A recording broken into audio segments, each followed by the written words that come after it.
നമസ്കാരം. എല്ലാ ഓസ്ട്രേലിയ മലയാളികൾക്കും ഗുഡ് മോർണിംഗ് ഓസ്ട്രേലിയയുടെ മോർണിംഗ് ന്യൂസിലേക്ക് സ്വാഗതം.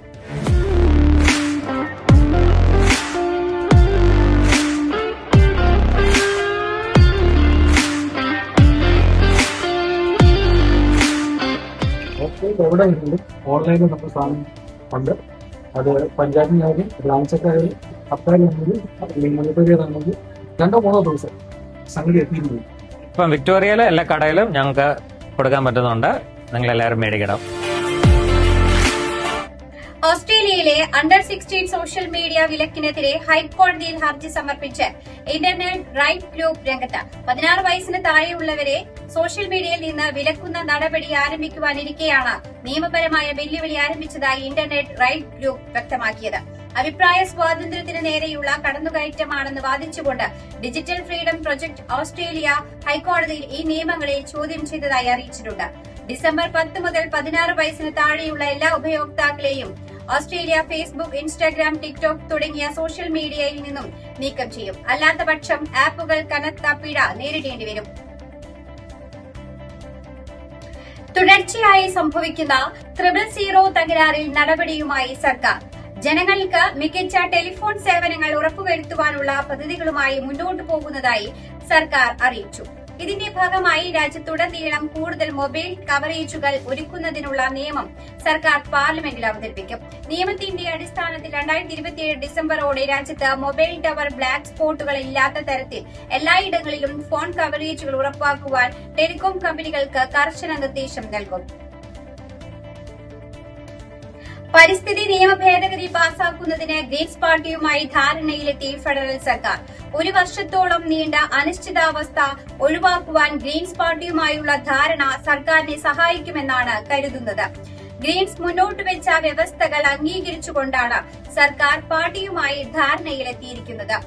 വൻകിട പദ്ധതികൾക്ക് പാരിസ്ഥിതിക അനുമതി നേരത്തെയാക്കുന്നതിനും പരിസ്ഥിതിയുടെയും വന്യജീവികളുടെയും സംരക്ഷണം കൂടുതൽ ഉറപ്പാക്കുന്നതിനുമാണ് പരിസ്ഥിതി നിയമത്തിലെ ഭേദഗതി സർക്കാർ മുന്നോട്ട് വച്ചിരിക്കുന്നത്.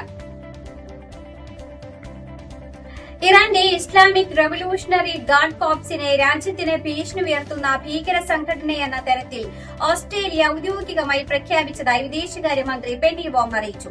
ഓസ്ട്രേലിയയിലെ ജൂത സമൂഹത്തെ ലക്ഷ്യമിട്ട് ആക്രമണം നടത്തിയത് ഈ സംഘമാണെന്ന് സൂചിപ്പിക്കുന്ന ഇന്റലിജൻസ് സുരക്ഷാ ഏജൻസികളുടെ വിലയിരുത്തലിനെ തുടർന്നാണ് നീക്കം.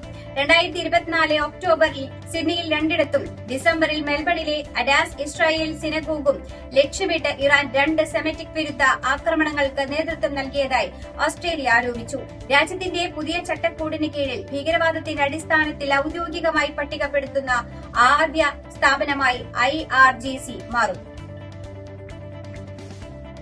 സിഡ്നിയിൽ സ്രാവിന്റെ ആക്രമണത്തിൽ സ്ത്രീ കൊല്ലപ്പെട്ടു. ഒപ്പമുണ്ടായിരുന്ന പുരുഷനെ ഗുരുതര പരിക്കുകളോടെ ആശുപത്രിയിൽ പ്രവേശിപ്പിച്ചു. സിഡ്നിയിൽ നിന്ന് 360 കിലോമീറ്റർ മാറി ക്രൌഡി ബേയിലെ ബീച്ചിൽ ഇന്നലെ രാവിലെയാണ് ദമ്പതികളെ സ്രാവ് ആക്രമിച്ചത്. ആംബുലൻസ് പാരാമെഡിക്കലുകൾ എത്തുന്നതിന് മുമ്പ് തന്നെ കൂടെ ഉണ്ടായിരുന്നവർ ദമ്പതികളെ സഹായിച്ചുവെങ്കിലും സ്ത്രീ സംഭവസ്ഥലത്ത് വെച്ച് തന്നെ മരണപ്പെട്ടിരുന്നു. തുടർന്ന് അടിയന്തര സേവനങ്ങളെത്തി ഇവരെ ഹെലികോപ്റ്ററിൽ ആശുപത്രിയിലേക്ക് മാറ്റി. ആക്രമിച്ച സ്രാവിന്റെ ഇനം നിർണ്ണയിക്കുവാൻ വിദഗ്ധരുമായി ബന്ധപ്പെടുമെന്ന് പോലീസ് അറിയിച്ചു. SPF ക്ലെയിമുകളെ കുറിച്ചുള്ള ആശങ്കകൾ കാരണം ഓസ്ട്രേലിയയിലുടനീളം വിറ്റഴിക്കപ്പെട്ട 6 സൺസ്ക്രീനുകൾ കൂടി തിരിച്ചുപിടിച്ചു. ലാബലിംഗിൽ കാണിച്ചിരിക്കുന്നതിനേക്കാൾ SPF അല്ലെങ്കിൽ സൺ പ്രൊട്ടക്ഷൻ ഫാക്ടർ അളവ് കുറവാണെന്ന് പരിശോധനയിൽ തെളിഞ്ഞതോടെയാണ് നടപടി. ഉൽപ്പന്നങ്ങൾ സ്വമേധയാ പിൻവലിച്ചതായി തെറാപ്യൂട്ടിക് ഗുഡ്സ് ആൻഡ് അഡ്മിനിസ്ട്രേഷൻ അറിയിച്ചു. മുതിർന്നവർ മുതൽ കുട്ടികൾക്ക് ഉപയോഗിക്കുന്നവരെ സൺസ്ക്രീനുകൾ ഇവയിൽ ഉൾപ്പെടുന്നുണ്ട്. സമാനമായ ആശങ്ക ഉയർന്നതോടെ ഇതിനോടകം വിൽപ്പനയിൽ നിന്ന് മറ്റ് 20 സൺസ്ക്രീനുകൾ മാർക്കറ്റിൽ നിന്നും അഡ്മിനിസ്ട്രേഷൻ വിഭാഗം തിരിച്ചുവിളിച്ചിട്ടുണ്ട്. സെൻട്രൽ വെസ്റ്റേൺ NSWയിൽ ഉണ്ടായ തീപിടുത്തത്തിൽ 4 പേർ മരിച്ചതായി റിപ്പോർട്ട്. ട്രക്ക് തീപിടിച്ചുണ്ടായ അപകടത്തിലാണ് 4 മരണം റിപ്പോർട്ട് ചെയ്തിരിക്കുന്നത്. ഗോൾഡൻ ഹൈവേയിൽ പുല്ലിന് തീപിടിച്ചതിനെ തുടർന്ന് അപകടത്തിൽപ്പെട്ട വാഹനങ്ങൾക്ക് സഹായം നൽകുവാൻ അടിയന്തര സേവനങ്ങൾക്ക് വേഗത്തിൽ എത്തിച്ചേരുവാൻ സാധിച്ചിരുന്നില്ല. പിന്നീട് പാരാമെഡിക്കലുകളും ഫയർ ആൻഡ് റെസ്ക്യൂ NSWയും സ്ഥലത്തെത്തി അപകടത്തെ തുടർന്ന് ആരംഭിച്ച തീ അണയ്ക്കുകയായിരുന്നു. അടിയന്തര സേവനങ്ങൾ സംഭവത്തിൽ പ്രതികരിക്കുന്നതിനിടെ ഗോൾഡൻ ഹൈവേ ഇരുദിശകളിലേക്കും അടച്ചിട്ടതായി പോലീസ് വക്താവ് അറിയിച്ചു.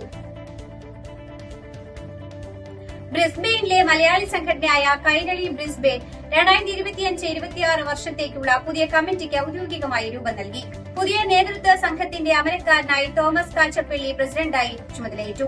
ജിജോ കുമ്പിക്കൽ ജോർജിനെ സെക്രട്ടറിയായും മഹേഷ് കരിയെ ട്രഷററായും സിബിൻ ജോസിനെ വൈസ് പ്രസിഡന്റായും തെരഞ്ഞെടുത്തു. അശ്വിനി പോളാണ് joint secretary. Shibu Paul joint ട്രഷററായും പ്രവർത്തിക്കും.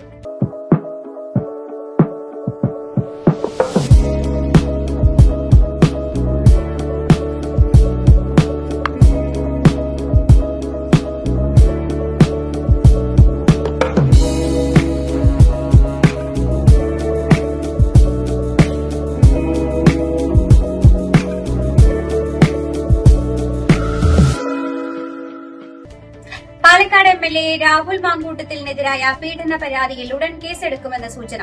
യുവതിയുടെ മൊഴി ഉടൻ തന്നെ രേഖപ്പെടുത്തും. അറസ്റ്റിലേക്ക് ഉടൻ കടക്കുന്നതും ആലോചനയിലാണ്. ഡിജിപിയുടെ മുന്നിൽ ഔദ്യോഗികമായി പരാതിയെത്തി. യുവതി മുഖ്യമന്ത്രിക്ക് പരാതി നൽകിയതിനു ശേഷം രാഹുൽ ഒളിവിലാണെന്നാണ് സൂചന.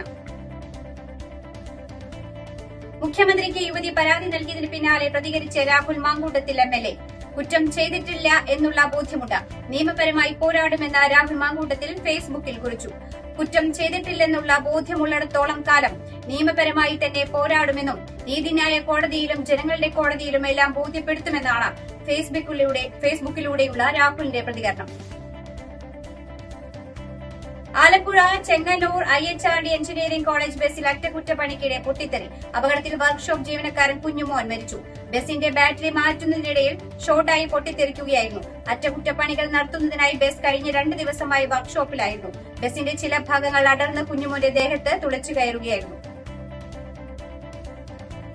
ഇതോടുകൂടി ഈ വാർത്താ ബുള്ളറ്റിൻ ഇവിടെ അവസാനിക്കുകയാണ്. എല്ലാ പ്രേക്ഷകർക്കും നല്ലൊരു ദിനം ആശംസിക്കുന്നു. കൂടുതൽ വാർത്തകളുമായി നാളെ കണ്ടുമുട്ടാം. എല്ലാവർക്കും നന്ദി, നമസ്കാരം.